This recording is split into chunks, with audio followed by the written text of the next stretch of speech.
छोटी सी पितरों के निमित्त या पितृ देवताओं के निमित्त आज हमारी दशा है कि हमारी पीढ़ी पिंड तर्पण पितरों के निमित्त श्राद्ध कर्म आदि से हम बड़े दूर होते जा रहे हैं और हम इस पितृ दोष को समझ ही नहीं पाते हैं।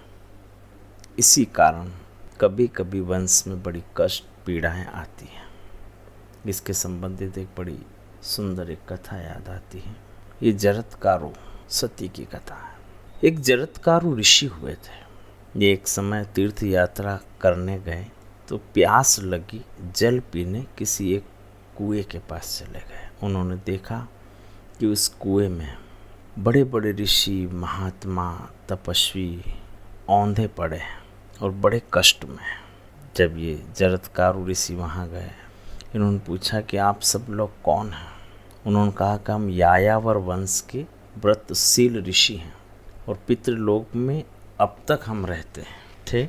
उन लटकते हुए ऋषियों ने जब ये कहा कि हमारे वंश में एक ही मूर्ख शेष रहा है, वह तपस्या में ही लगा रहता है और उसने परिणय नहीं किया, विवाह नहीं किया है और ये अब हमारा वंश उसी से लोप हो जाएगा और इसी कारण हम इस अंधे कुएं में पड़े हुए हैं। अब यायावर वंश की ये भयहीन संतति तो मैं ही हूँ और ये भाग्य मेरा ही दुर्वार है, ये मुझे ही सब कह रहे हैं। बड़े खेद से ऋषि जरत्कारु ने कहा कि पूज्य पितृगण, मैं आपकी क्या सेवा करूं, आपके लिए कौन सा जप अनुष्ठान करूं।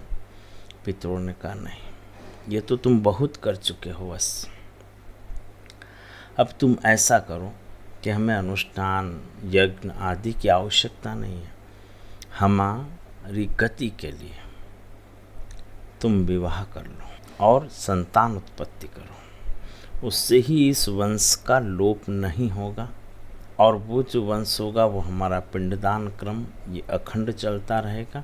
इससे इस वंश की वृद्धि सदा बनी रहेगी। विवाह इंद्रिय तृप्ति का मार्ग नहीं है। अब जरत्कारु को बात ठीक लगी। अब उन्होंने कहा कि ठीक है, लेकिन क्या करें, कोई बिना मांगे अगर अपनी कन्या मुझे दे देगा। जरत्कारु ने अपने पितरों से कहा कि अगर मुझे कोई बिना मांगे अपनी कन्या दे देगा और उसके भरण पोषण का भार वह स्वयं स्वीकार करेगा और उस कन्या का नाम भी मेरा ही नाम होगा, तो मैं आप लोगों की आज्ञा का पालन करने के लिए भिक्षा रूप से उसे स्वीकार कर लूँगा। पितर संतुष्ट हो गए। उनके अंतरहीन होने का पर ऋषि जरत्कारु पुनः यात्रा पर निकल गए। भला ऐसे दरिद्र क्षीणकाय वृद्धकाय ऋषि को बिना मांगे कन्या कौन देगा। पर्याप्त समय चला गया। एक दिन ऋषि जरत्कारु घोर वन में एकांकी ईश्वर से पत्नी के लिए प्रार्थना कर रहे थे। अब पितरों के उद्धार की उन्हें चिंता तो थी। उन्होंने तीसरी बार प्रार्थना के शब्द को समाप्त किया ही होगा कि एक रत्न जड़ित आभूषण से सुचित एक परम सुंदरी कन्या लिए व्यक्ति उनके सामने आ गया। उन्होंने कहा कि हे महर्षि, मैं नागों का राजा वासुकी हूँ। और आगंतुक ने साष्टांग प्रणाम किया। यह मेरी छोटी बहन है, इसका नाम भी जरत्कारु है। मैंने आपकी प्रार्थना के शब्द सुन लिए हैं। मैं अपनी इस शीलवती बहन आपको समर्पित करता हूँ, आप इसे स्वीकार करें। मैं इसके तथा इसकी संतति के पालन पोषण का भार अपने ऊपर लेता हूँ। इसे कभी भी मेरा अप्रिय कार्य नहीं करना चाहिए। यदि ये कभी भी मेरा अप्रिय कार्य करेगी तो मैं इसका परित्याग करके स्वेच्छानुसार चला जाऊंगा। अब ऋषि ने नाग से यह कह दिया, वासुकी नाग से। अब नाग कन्या को उन्होंने स्वीकार कर लिया। विधि पूर्वक उनका विवाह भी हुआ। नागराज वासुकी उन्हें अपने नागलोक में ले आए और वहीं ऋषि सपत्नी निवास करने लगे। आपने सुना होगा कि नाग माता कद्रू ने अपनी सपत्नी गरुड़ माता विंता से कहा कि सूर्य के घोड़े की पूंछ काली है और विंता ने उसे श्वेत बताया। दोनों ने जाकर देखने का निश्चय किया और नियम यह कि जो हारे वो दूसरे की दासी बने। कुद्रू ने अपने पुत्रों को आदेश दिया कि वे सूर्य के अश्व की पूंछ से भली पकार लिपट जाए अब नागों ने सूर्य के तेज से डरकर उसे स्वीकार नहीं किया और कुद्रू ने श्राप दे दिया कि तुम सब जन्मे जय के नाग यज्ञ में जल मरोगे। अब सांप से भीत नागों ने आज्ञा पालन किया। विंता को पराजित होना पड़ा।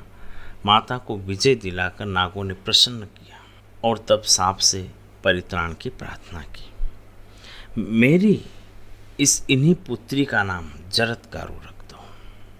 माता को विजय दिला दी उन्होंने और नागों ने प्रसन्न किया और तब सांप से परित्राण की प्रार्थना की। तब इन्हीं नन्ही पुत्री का नाम जरत्कारु रख दो और इसी नाम से ऋषि से इसका विवाह कर देना। यदि इसने उन महापुरुषों की भली प्रकार से सेवा की तो उनके द्वारा जो इससे पुत्र उत्पन्न होगा वही नाग वंश को नष्ट होने से बचाएगा। अब नाग माता ने शाप का परिहार किया।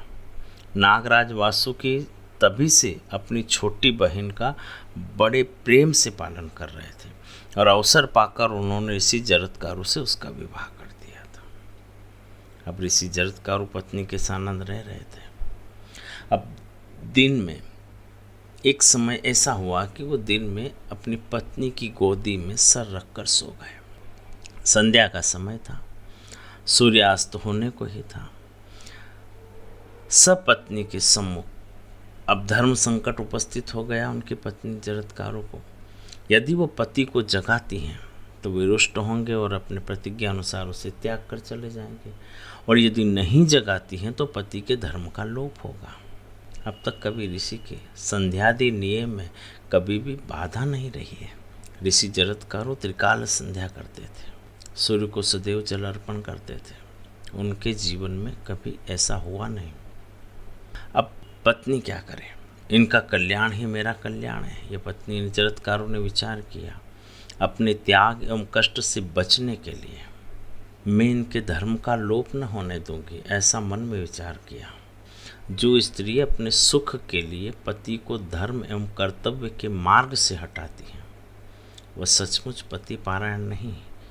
सती स्त्री का धर्म होता है कि पति को सब प्रकार से सत्प्रत में प्रोत्साहन देना और असन्मार्ग से निवृत्त करने का प्रयत्न करना। पति जब भी गलत मार्ग पर जाए तो पत्नी का कर्तव्य होता अपने कुल की रक्षा, पति की रक्षा, अपने वंश की रक्षा, अपने पितरों की सद्गति आदि के लिए सन्मार्ग पर लेकर जाए। अब उसने अपने पति को धर्म का लोप न हो इसके लिए नाग कन्या ने ऋषि को उठा दिया।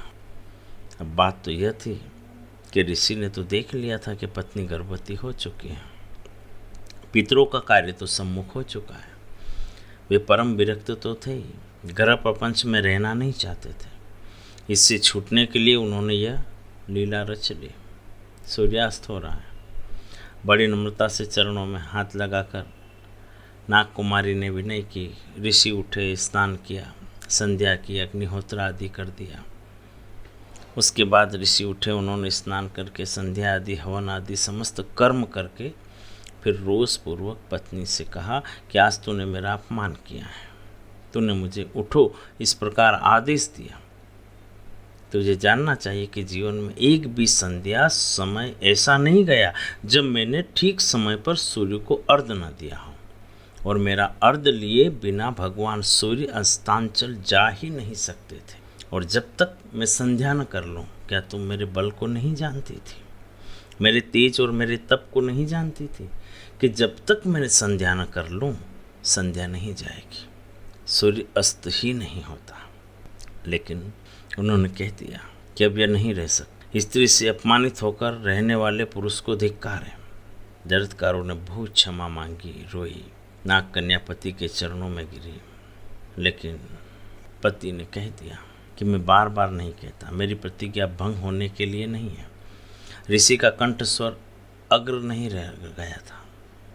मेरे जाने के पश्चात अपने भाई से कहना कि मैं उनके यहाँ अब तक बड़े सुखपूर्वक रहा हूँ, मैं उनका कल्याण चाहता हूँ, तुम अब शोक का त्याग करो। मेरे भाई ने तथा मेरी संपूर्ण नाग जाति ने मुझ पर ये आशा बांध रखी है। नाग कन्या रो रही थी। आपके द्वारा मुझे जो पुत्र होता वही नाग माता के शाप से नागवंश की रक्षा करता। महापुरुषों की सेवा निष्फल नहीं जानी चाहिए। आप इस दासी पर भले प्रसन्न न हो, परंतु नागवंश पर कृपा करें। ये जरत्कारु ने अपने पति से कहा। ऋषि ने कहा कि कल्याणी, विहल मत हो, दुखी मत हो। महर्षि द्रवित हुए। तुम्हारे इस वर्तमान गर्भ से पुत्र ही होगा। वह अग्नि के समान तेजस्वी, परम धार्मिक और वेदांगों का विद्वान, संपूर्ण वेदों का ज्ञाता होगा। महर्षि जरत्कारु चले गए। यथा समय नाग कन्या जरत्कारु ने एक सर्वांग सुंदर कुमार को जन्म दिया और इस बालक का नाम आस्तिक रखा गया। और सती जरत्कारु ने बालक का पालन किया था, उसे शिक्षा दी। जब जन्मेजय ने नाग यज्ञ किया था और उस समय सारे संसार से जब नाग उस यज्ञ में जल रहे थे, अब इस सृष्टि का क्या होगा? नागों से विमुख हो जाएगी। इसलिए यही आस्तिक मुनि आए और नागवंश की इन्होंने रक्षा की थी। ओम